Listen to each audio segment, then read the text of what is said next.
So here's the thing about interstellar prison transfers. They're supposed to be boring. Like stupefyingly, mind-numbingly boring. You sit in your cell, the ship goes whoosh through hyperspace, and eventually you arrive at whatever hole they're planning to stick you in for the next few cycles. Simple, right? Except when you're being transported by Captain Vrel and his magnificent crew of exactly one other person, boring goes right out the airlock. The restraints are holding, yes? Vrel asked for the 14th time in the past hour, his 6 eyes blinking independently as he stared at me through the reinforced cell door. The guy looked like someone had stuck googly eyes all over a purple octopus and given it anxiety medication. Spoiler alert, the medication wasn't working. "Still holding, Captain," I said, rattling the kinetic chains around my wrists for emphasis. They hummed with that distinctive high-pitched whine that said they cost more than the entire ship we were flying in. "Same as the last 13 times you asked." Kento, the first mate, slithered up beside his captain. And I mean slithered literally. The guy was basically a bipedal lizard wearing a vest that had seen better decades. He puffed out his chest scales in what I assumed was supposed to be intimidating. "You think this is funny, human? Those chains are rated for creatures 3 times your size." "That's adorable," I said, leaning back against the cell wall. "Did the salesman tell you that, or did you actually read the specs?" "I read the—" Kento started, then stopped. "Why? What's wrong with them?" "Nothing, nothing." I waved my bound hands dismissively. "They're great chains. Top quality. Probably a bit overkill for a guy who turned himself in voluntarily, but hey, I appreciate the craftsmanship." Vrel's eyes somehow managed to look even more nervous, which was impressive given that they were already darting around like caffeinated pinballs. "You turned yourself in because you knew you could not escape galactic justice?" "Sure," I said. "Let's go with that." The truth was considerably more complicated and infinitely more stupid, but I wasn't about to explain to these two that I'd surrendered over a diplomatic incident involving a council member's imported Earth cat, 3 bottles of Andromedan whiskey, and a misunderstanding about what the phrase "here kitty kitty" means in 17 different languages. The cat was fine. The council member's antique furniture collection was not. But try explaining that at a formal hearing while slightly drunk and you end up taking a voluntary 3-month sentence just to make everyone shut up. Worth it, though. That cat loved me. "We are approaching the Vortex Reach," Kento announced, checking a display panel that flickered like it was powered by hope and prayer. "This sector is known for pirate activity." "Raider activity," Vrel corrected nervously. "Pirates implies a certain romantic charm. The Talon Syndicate has no charm. Only violence and theft." "Well, that's just poor branding on their part," I said. The ship shuddered suddenly, and not in the good, "we're just hitting some turbulence" kind of way. More in the "something large and hostile just locked onto us with weapons" kind of way. The lights flickered from their usual dim yellow to an alarming red. "Oh no," Vrel whispered, all 6 eyes widening in perfect synchronized horror. "Oh no, no, no, no, no." "Oh yes," a voice boomed through the ship's communication system. "Attention, pathetic transport vessel. This is Commander Rixal of the Talon Syndicate. Your ship, your cargo, and your lives now belong to me. Power down your engines and prepare to be boarded. Resistance will be met with extreme violence and moderate disappointment. Mostly yours." Kento looked at Vrel. Vrel looked at Kento. They both looked at me. "Don't look at me," I said, rattling my chains again. "I'm just cargo, remember? The thing about space raiders is that they've watched way too many Earth action movies. Someone, somewhere in the galaxy, got their hands on every heist film ever made and decided that was the aesthetic to go for. So when the Talon Syndicate breached the hull with a controlled explosion that was definitely more dramatic than necessary, I wasn't even surprised. Smoke billowed through the corridor. Lights strobed. And through it all walked Commander Rixal, backlit like he was auditioning for the role of villain number 3 in a franchise nobody asked for. The guy was impressive, I'll give him that. Easily 7 feet tall, covered in battle scars that probably each had their own origin story, and wearing armor that looked like it could stop a small missile. His species, the Kragath, were known across the galaxy for two things: being really hard to kill and having a terrible sense of humor. "Where is your crew?" Rixal demanded, his voice like gravel in a blender. Vrel and Kento were already on their knees in the cargo bay, hands behind their heads. They'd assumed the surrender position so fast I was pretty sure they'd practiced it. "This is it," Vrel squeaked. "Just us, and the prisoner." "Just you?" Rixal looked around at the pathetic excuse for a transport ship. "This entire vessel is operated by two individuals?" "We're very efficient," Kento offered weakly. "You're very poor," Rixal corrected. He gestured to his team, and a dozen raiders spread out through the ship with the kind of professional efficiency that said they'd done this 1,000 times. "Sergeant Craw, inventory." Sergeant Craw stepped forward. He was shorter than Rixal, but somehow more intimidating, probably because he had the look of someone who actually enjoyed paperwork. He pulled out a digital scanner and started cataloging items. 17 crates of substandard medical supplies, 8 containers of expired ration packs, 1 case of what appears to be knockoff holovid chips. "They're not knockoffs," Kento protested. "Those are genuine." "They're definitely knockoffs," I called out from my cell. "The spelling on the cases is wrong. It's Star Wars with a Z." Rixal turned toward my voice, noticing me for the first time. He walked over to the cell, each footstep clanging against the metal floor like a countdown to violence. "And what do we have here?" "A stunning example of interior design," I said, gesturing around the cramped cell with my chained hands. "Really captures that industrial despair aesthetic. I'd rate it 2 stars, but I'm being generous because the toilet works." Crow appeared beside his commander, scanner in hand. "Humanoid prisoner. Species, human. Class, unknown. Restraints, Mark 7th. Kinetic chains." "Mark 7th? Rixal's eyes, all 4 of them, lit up with interest. "Those are worth more than this entire ship." 20 times more, Crow confirmed. "Hey now," Vrel protested weakly. "The ship has sentimental value." "To whom?" Rixal asked. Vrel opened his mouth, closed it, then opened it again. "To me?" "Doesn't count." Rixal turned back to me. "Human, those chains are now property of the Talon Syndicate. My men will remove them, and you will cooperate." I looked down at the chains, then back up at Rixal. "You know, I really don't think that's a good idea. I don't recall asking for your opinion." "Right, but here's the thing," I said, keeping my tone friendly and conversational. "These particular chains, they're not really on me to keep me from escaping. They're more of a precautionary measure, for everyone else's benefit." Rixal laughed.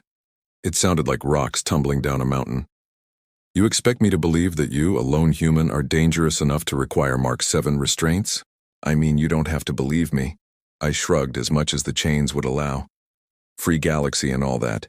But maybe just check the prisoner manifest first? For fun?" Craw was already scanning me with his device. "Commander, I'm pulling up his identification now. Name is Marcus Webb, convicted of—" He stopped. The scanner slipped slightly in his hand. "That can't be right." "What?" Rixal leaned over to look at the screen. His confident smirk faded like someone had hit the dimmer switch on his whole personality. "No, that's not possible." "What's not possible?" I asked innocently. "Is my parking ticket showing up again? Because I swear I paid that." "You're Marcus Webb?" Craw's voice had gone up about 3 octaves. "The Marcus Webb? Oh, good," I said. "My reputation precedes me. This is going to save so much time on introductions. You know that moment in a movie when the record scratches and everything goes quiet? That's pretty much what happened in that cargo bay. Every raider who'd been casually looting stopped mid-theft and turned to stare at me." Rixal took a step back from the cell. Just 1 step, but it was the kind of step that said his entire tactical assessment of the situation had just been thrown out the airlock. "Commander?" one of the raiders asked nervously. "Who's Marcus Webb?" "You don't know who—" Rixal stopped himself, clearly trying to regain some composure. Marcus Webb is the human who single-handedly dismantled the Krillian Empire's ruling council. I had help, I interjected. There was a whole diplomatic team. I just handled the physical persuasion part. He walked into their throne room. Rixal continued, his voice taking on the quality of someone reciting a ghost story.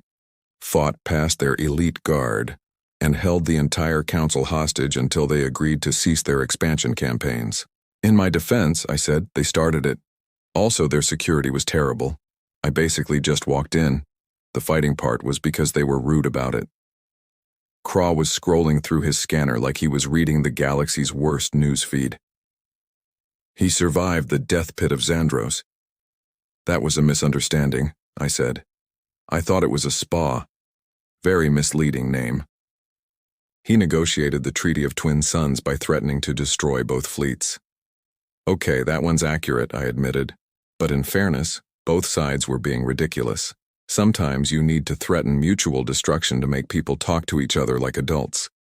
He destroyed the Phantom Armada, another raider whispered, like saying it too loud would summon some kind of cosmic retribution. An entire war fleet, with a mining ship. Technically a mining station, I corrected. And destroyed is a strong word. I prefer catastrophically disabled through creative use of explosive decompression. Most of them survived. Probably. I didn't stick around to count. Rixal was now standing a good 10 feet from my cell, and I noticed that his hand had drifted to his weapon, not pointing it at me, just touching it. Like a security blanket. You're supposed to be semi-retired, consulting work only. I am semi-retired, I said. This is literally me being transported to serve a 3-month sentence for a minor diplomatic incident. I'm on vacation, essentially. A very mandatory court-ordered vacation. What kind of diplomatic incident requires maximum security transport? Crow asked suspiciously. The kind involving a council member's cat, too much whiskey, and a fundamental misunderstanding about animal behavior, I said.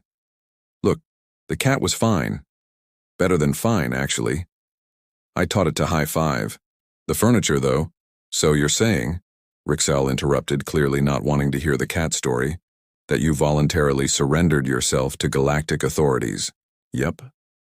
And you're currently in Mark 7 kinetic chains. Also, yep. Which you claim are not to restrain you. Correct again.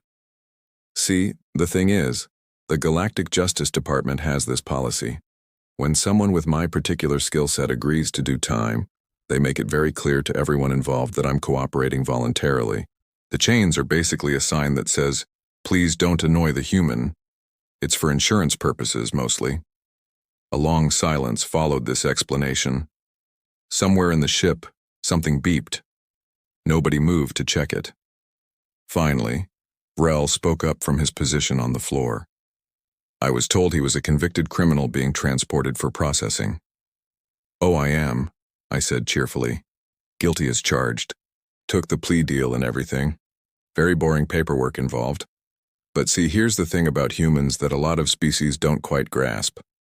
We have this weird cultural thing where we'll follow rules right up until those rules become inconvenient, and then we get creative. Are you threatening us? Rixal asked, his hand tightening on his weapon. Me? No, I'm cooperating, see? Still in chains, not making any trouble. I'm literally the model prisoner right now. I'm just pointing out that these chains are rated for creatures 3 times my size, but they're not actually locked. They're just on me because I agreed to wear them. I lifted my hands and twisted my wrists slightly. The chains hummed, shifted, and could have easily slid off if I'd wanted them to. Every raider in the cargo bay took a collective step backward. But I'm not going to take them off, I continued, settling the chains back into place. Because I made a deal and I honor my deals. That's kind of my whole thing. I'm very reliable. Ask anyone. Well, anyone who's still alive to ask. That last part didn't help, Craw muttered. Commander Rixal looked like he was running calculations in his head, and none of them were coming up with good answers. He turned to Craw and spoke in a hushed tone that everyone could absolutely still hear, because acoustics in a metal cargo bay are terrible. Options? Rixal asked. We could complete the raid, take the chains, and leave quickly, Craw suggested. And if he decides he doesn't like that? We die horribly? Yes, That seems likely. We could abort the mission entirely. We've already breached their hull and announced ourselves. That's a committed raid, Craw. We can't just apologize and leave. Why not? I called over. I'd accept an apology.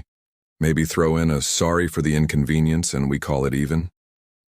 Rick Sal ignored me and continued his hushed strategy session. What if we take the chains very, very carefully and then run? He destroyed an armada with a mining station, Commander. Yes, but that was a station. We're fast. The Phantom Armada was also considered fast.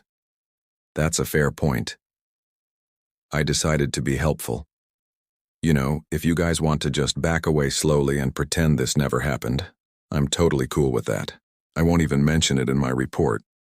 Well, I'll mention it, but I'll use words like brief encounter and no significant action taken. Very diplomatic.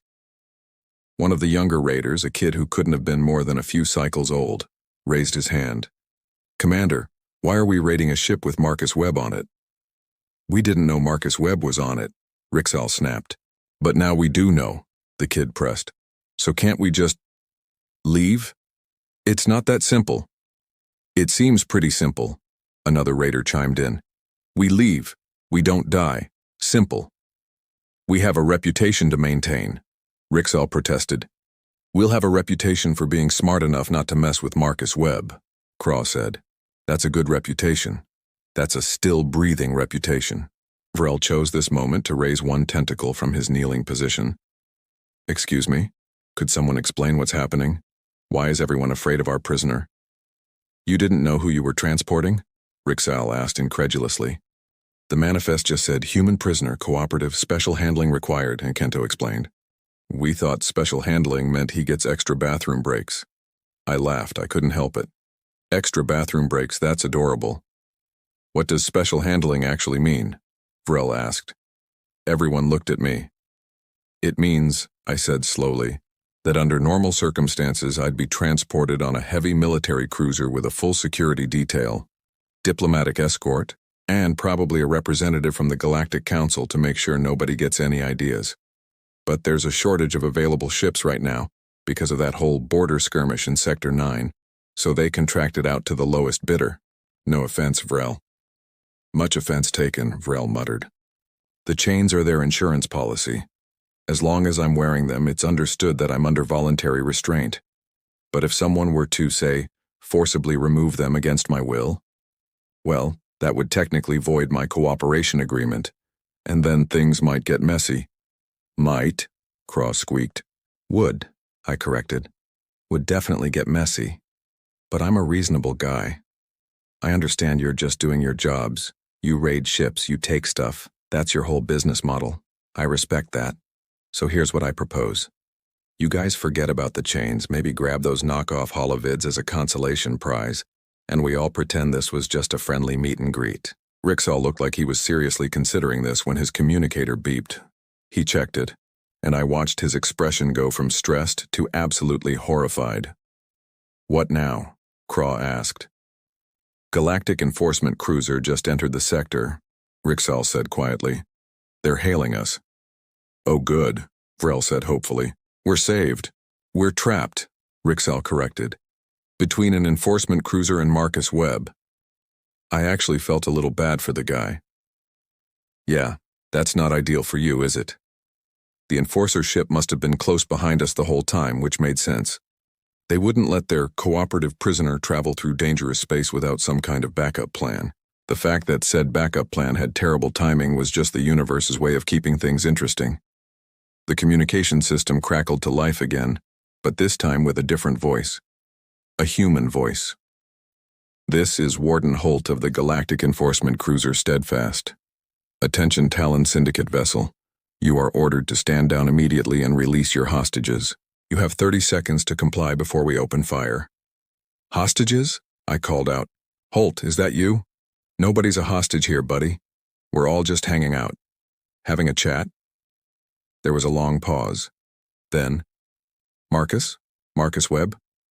The one and only. What the hell is going on down there? Oh, you know. The usual. Ship got raided. Raiders had a bit of an identity crisis when they scanned me. And now we're all standing around having an existential discussion about life choices. How's Jennifer? Kids doing okay? Another pause. I could practically hear Holt pinching the bridge of his nose, which is a very human gesture that I'd taught him years ago. Jennifer's fine, kids are great, and you're telling me the Talon Syndicate raided your transport? They did indeed. Met Commander Rixall here. Seems like a solid professional. Very dramatic entrance. I'd give it an 8 out of 10. Lost points for not checking the passenger manifest first, but the explosives work was top-notch. Rixall stared at me like I'd grown a second head. Craw had his scanner out again, probably pulling up information on Holt. Commander, Craw whispered urgently. Warden James Holt, human, formerly Special Operations, served with... He looked at me. He served with Marcus Webb during the Frontier Wars. We go way back, I confirmed. Good guy. Bit by the book, but his heart's in the right place. Usually. Holt's voice came back over the comms. Marcus, your vacation isn't over. You still have 2 months and 3 weeks left on your sentence. Vacation? Vrel yelped. He called it a vacation. It's a mandatory vacation, I explained. With bars and limited recreational activities. Really, it's more like a timeshare situation I couldn't get out of. Marcus, Holt said, his tone shifting to something more serious. Are you in immediate danger?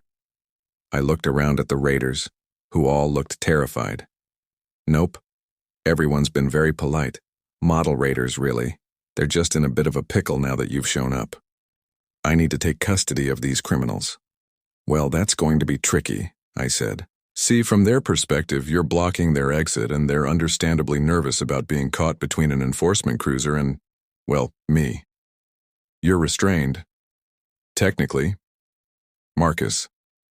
The chains aren't locked, Holt.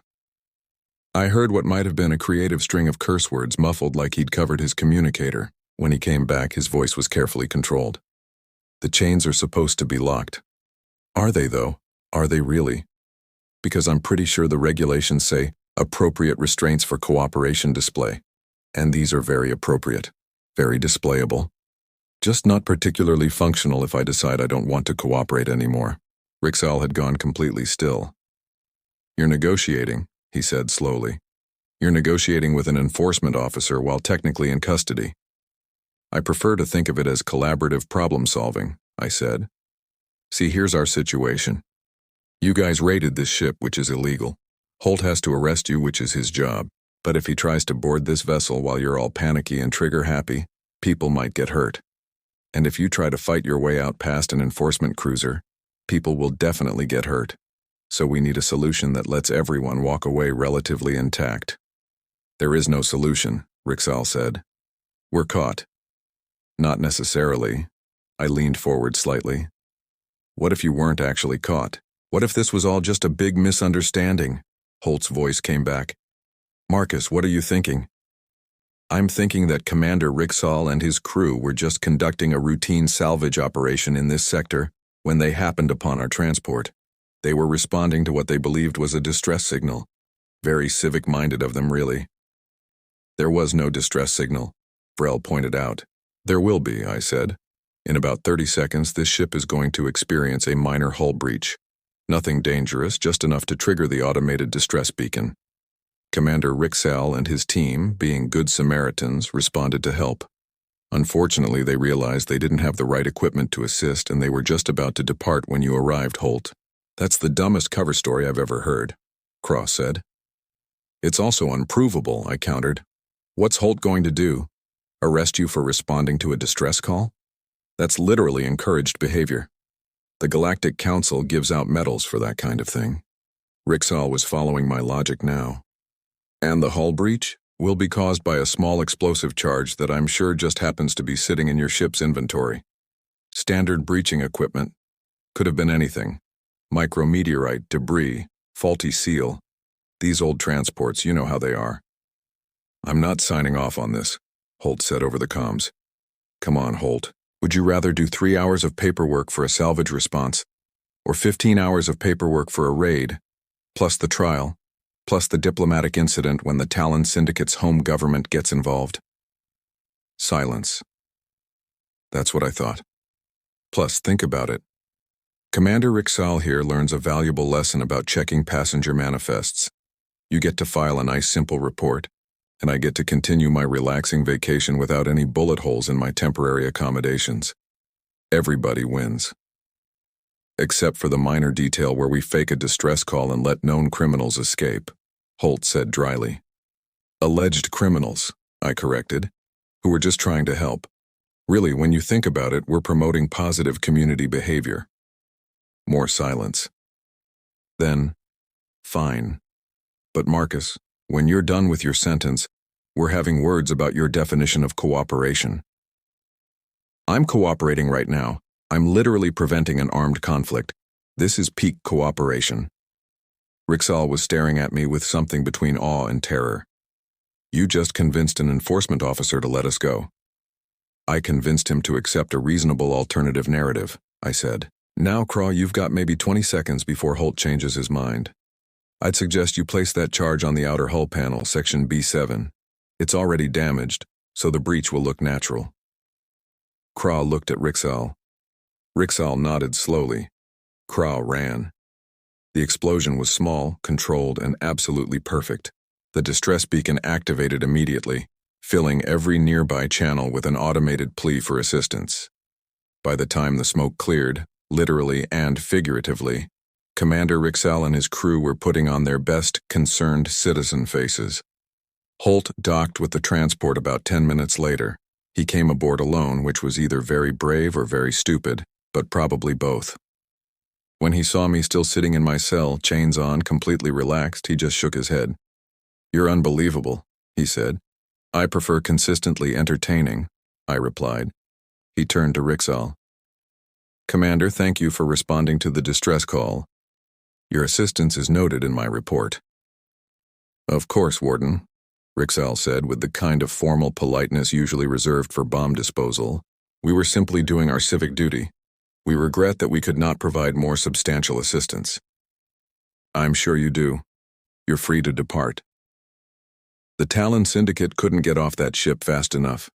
Rixal gave me one last look before he left, something between respect and a promise to never, ever come near me again. I gave him a friendly wave with my chained hands. Once they were gone, Vrel and Kento slowly stood up from their hours-long kneel. Vrel's tentacles were shaking. What just happened? You survived your first encounter with the Talon Syndicate, I said. Congratulations, most people don't. Because of you, Kento said quietly. Hey, I just talked to some people. Not a big deal.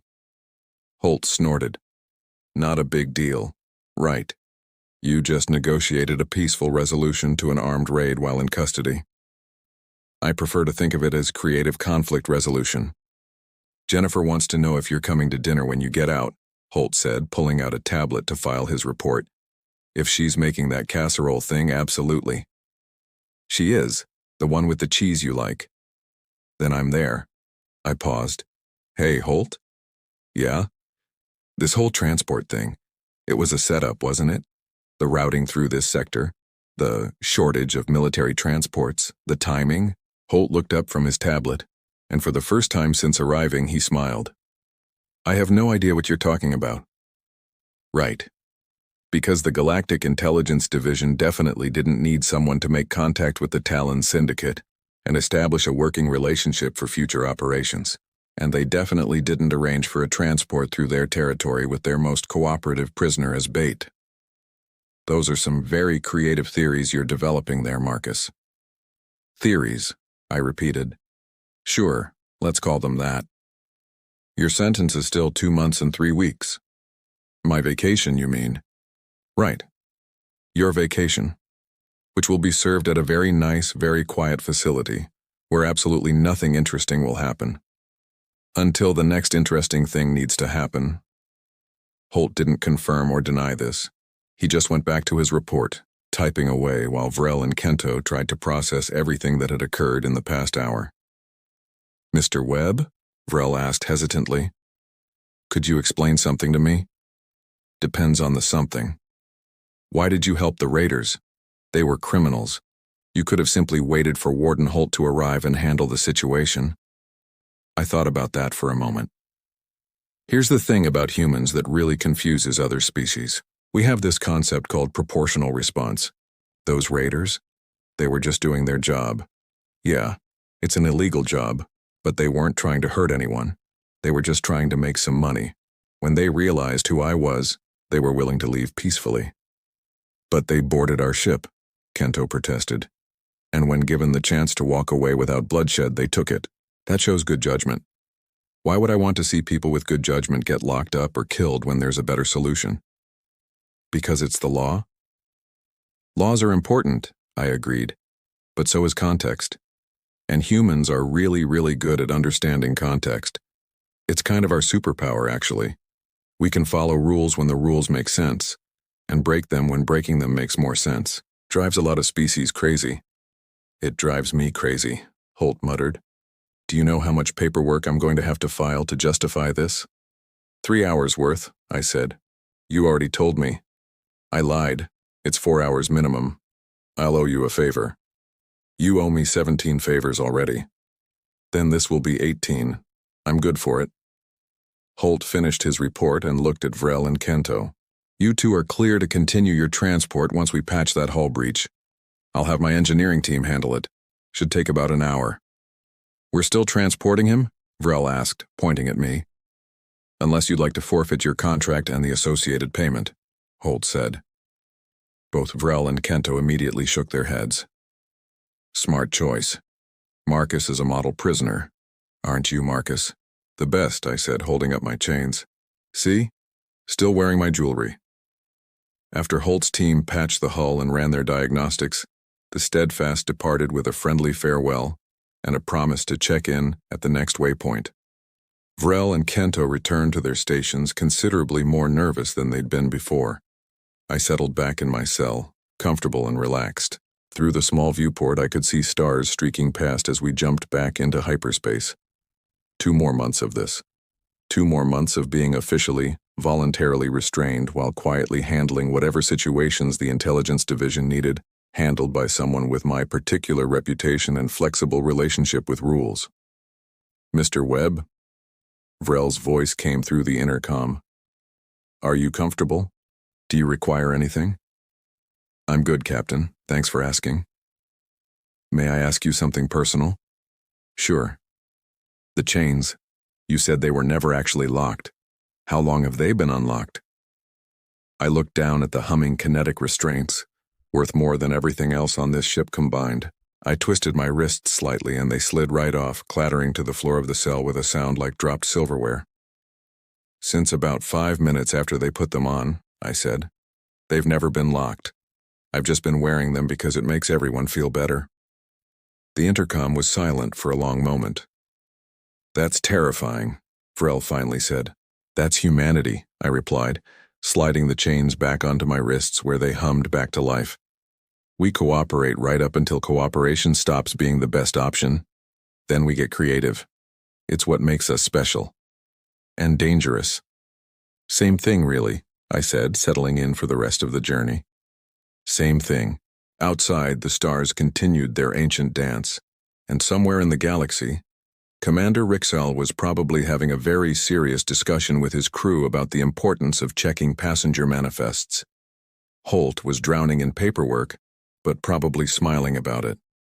And I was exactly where I needed to be, doing exactly what I'd agreed to do. Cooperating. Mostly.